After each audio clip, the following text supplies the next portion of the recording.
In regards to i'tikaf, there are some related issues that usually the jurors and the scholars mention. Among them is that i'tikaf, as mentioned, has to be performed in a masjid, which means that a woman in her home, sitting there in a secluded room, that wouldn't be classified as i'tikaf. Nor if a person chooses a prayer hall in a mall or in a souk or in a residential building, that wouldn't be qualified as i'tikaf, though people pray there, because i'tikaf has to be in a masjid.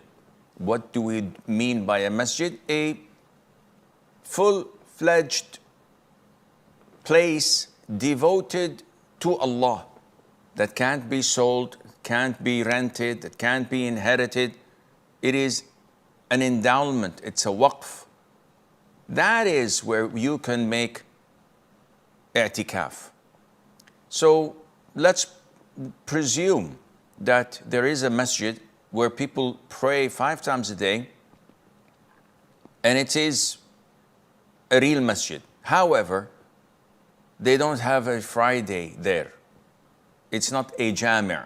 In this case, one can make i'tikaf, but when the time for Friday prayer is due, he must leave and go and pray Friday in another adjacent masjid and come back soon afterwards.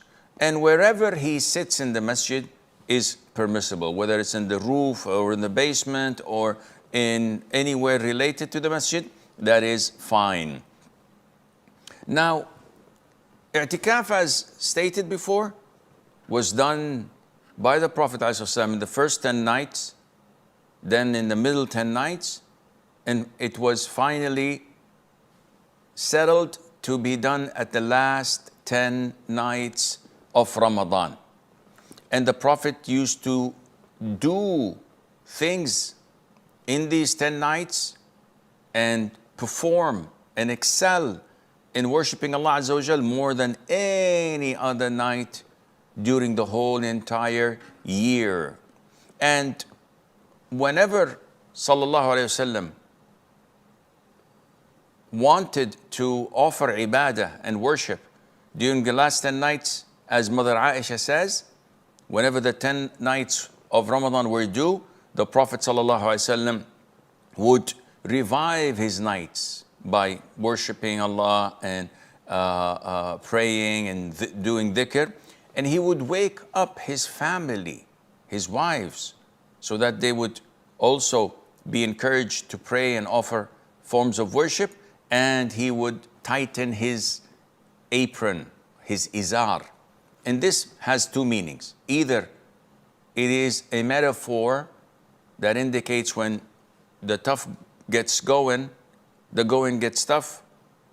He tightens his apron so that he would be, as a metaphor, to go full throttle in worshiping Allah Azza wa Jal and giving his best.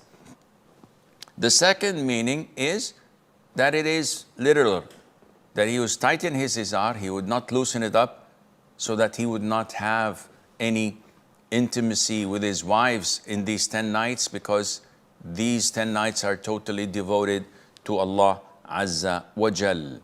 And Aisha also stated, may Allah be pleased with her, that she knows nothing that the Prophet ﷺ had ever recited the Quran by entirely doing so in one night, nor he prayed the whole night until it was the break of dawn, nor he fasted any month completely except the month of Ramadan.